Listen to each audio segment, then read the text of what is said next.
Secret love. Woman hesitates to reveal secret love for colleague. Dear Abby, I am a single woman in my early 30s who has never been married. I recently fell in love with a wonderful man with whom I spend a great deal of time. He is unaware of the intensity of my feelings, and I'm afraid of telling him out of fear of rejection.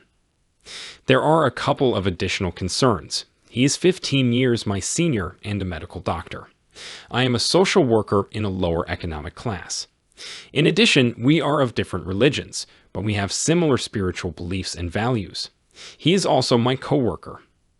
I am very interested in pursuing a deeper relationship with this man, but would like to hear your advice first. Thank you for your thoughts on this. Signed, Longing for More in Chicago.